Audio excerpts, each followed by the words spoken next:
एक दफ़ा का ज़िक्र है कि जंगल में कालू नाम का एक कौवा रहता था जो कि हर वक्त ही दूसरों से लड़ता झगड़ता रहता था। छोटे परिंदों को डराता रहता था। इससे छोटे परिंदों को डराने में बहुत ही मज़ा आता था। इसकी पत्नी, जिसका नाम गुलाबो था, इसे बहुत समझाने की कोशिश की मगर वो किसी की बात ना सुनता था।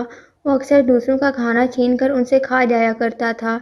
एक दिन कालू अपनी पत्नी से बोला कि मैं अब बूढ़ा हो चुका हूँ और पिंडे भी मुझसे कम ही डरते हैं। ये बात मुझे बिल्कुल भी अच्छी नहीं लगती। जब इस अंडे में से मेरा बेटा निकलेगा तो मैं इसे अपने नक्शे कदम पर चलाऊंगा। वो बड़ा होकर बिल्कुल मेरे जैसा बनेगा और दूसरे पिंडों पर हुकूमत करेगा। आप ये कैसी बातें कर रहे हैं जी। मैं अपने बच्चे को बिल्कुल भी आपके नक्शे कदम पर नहीं चलने दूंगी।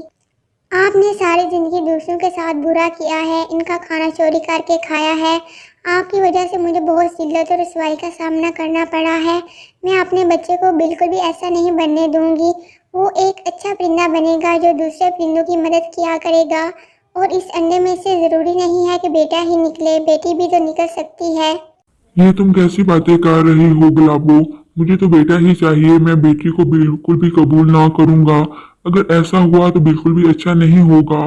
गुलाबो ये सुनकर बहुत परेशान हो गई कि अब मैं क्या करूंगी। अगर कभी बेटी पैदा हुई तो कौवा मुझसे नाराज हो जाएगा। कौवा बाहर घूमने गया हुआ था तो अंडे में से कौवी निकली जो बहुत ही ज़्यादा प्यारी थी। गुलाबो उसे देखकर बहुत खुश हुई मगर परेशान भी हो गई। जब कालू कौवा वापस आया तो वो कौवी बेटी को देखकर आग बगोला हो गया। ये सब क्या है? बेटी पैदा हुई है। मैंने तुमसे बोला था कि मुझे बेटा चाहिए। तुमने बेटी पैदा कर दी है। मुझे ये बेटी नहीं चाहिए। मैं इसे नहीं पालूंगा। तुम खुद ही इसको पालोगी। पापा पापा, आप इतना मामा से क्यों नाराज हो रहे हैं? इसमें इनकी क्या गलती है? क्या मैं आपको अच्छी नहीं लगी? आप जैसा बोलेंगे मैं वैसा ही करूँगी, मगर मुझसे नाराज ना हो। कौवा वहाँ से गुस्से में चला गया और सोचने लगा कि मैं अपनी बेटी से कैसे छुटकारा पाऊंगा। मैं इसे नहीं पालूंगा मगर इसे खुद मार भी नहीं सकता वरना मुझसे इस जंगल से निकाल दिया जाएगा। इन्हीं सोचों में कालू को वहीं पर रात हो गई। वो अपने घर वालों के लिए खाना भी ना लाया। जब वो घर आया तो इसकी पत्नी और इसकी बेटी इसका इंतज़ार कर रहे थे। इनको बहुत ज़्यादा भूख लगी हुई थी मगर कालू खाना ना लाया तो वो दोनों चुपचाप रात को भूखी ही सो गईं। अगले दिन कालू ने अपनी पत्नी से बोला, तुम काफी दिनों से घोंसले में हो। तुम्हारी क्या हालत हो गई है? तुम में से बदबू आ रही है। तुम जाकर नहा क्यों नहीं लेती? लाबो को कालू की इस बात से मशकूक लग रही थी। कालू के दिमाग में आखिर चल क्या रहा है। आप मेरी बेटी का ध्यान रखिएगा, मैं नहा कर आती हूँ। कालू कौवा अपनी बेटी को लेकर वहाँ से आ गया। इसने सोचा कि मैं इसे उकाब का शिकार करवा दूंगा। वो अपनी बेटी को उकाब के घोंसले के पास छोड़ आया और वहाँ से चला गया। इसकी बेटी वहाँ परेशान हो गई। पापा पापा, आप कहाँ चले गए हैं मुझे यहाँ पर छोड़कर? मुझे यहाँ पर अकेले बहुत डर लग रहा है। इतनी देर में उकाब वहाँ आ गया। इसने कवि को वहाँ अकेले देखा और इसके पास गया। और कभी तुम यहाँ क्या कर रही हो? और तुम्हारे घर वाले कहाँ हैं? तुम यहाँ अकेली क्यों आई हो?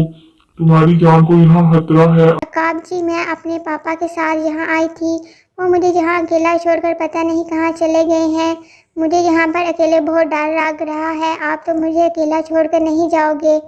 अकाब एक रहमदिल परिंदा था। इसे कवि पर तरस आ गया। वो इसे लेकर अपने घोंसले में चला गया। इसे प्यार किया और इसे खाना खिलाया। कालू कौवा जब वापस आया तो इसके साथ कवि को ना देखकर गुलाबो बहुत परेशान हो गई। ये कवि कहाँ है? आप तो उसे साथ लेकर गए थे। गुलाबों में इसे साथ लेकर गया था मगर उकाब ने इसे मुझसे छीन कर अपना शिकार बना लिया। वो कवि को मुझसे छीन कर ले गया।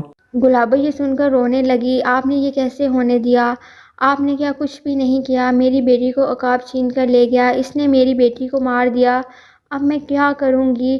गुलाबो को कुछ समझ नहीं आ रहा था। उकाब कवि का बहुत ख्याल रखता था और उसे अपने साथ बाहर भी लेकर जाया करता था।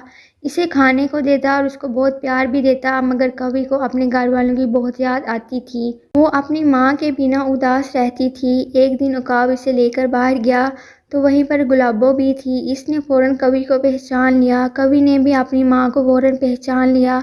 वो अपनी माँ के पास गई। माँ, आप कहाँ मुझे छोड़कर चली गई थी? आखिर मुझसे ऐसी क्या गलती हुई थी? क्या आप मुझसे नाराज थी? बेटी, तुम्हारे पापा ने बताया था कि उकाब ने तुम्हें इनसे छीन लिया है।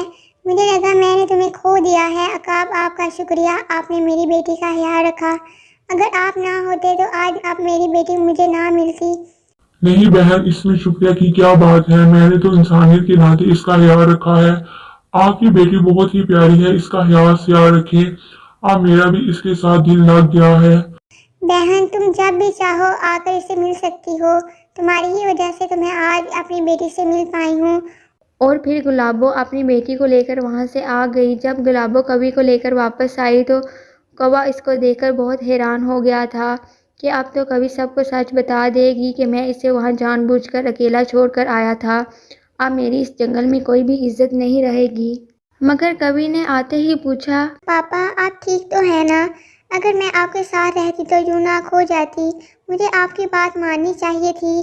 कौवा ये सुनकर हैरान रह गया। इसे बहुत शर्मिंदगी हुई कि मैं कैसा बेरहम बाप हूँ।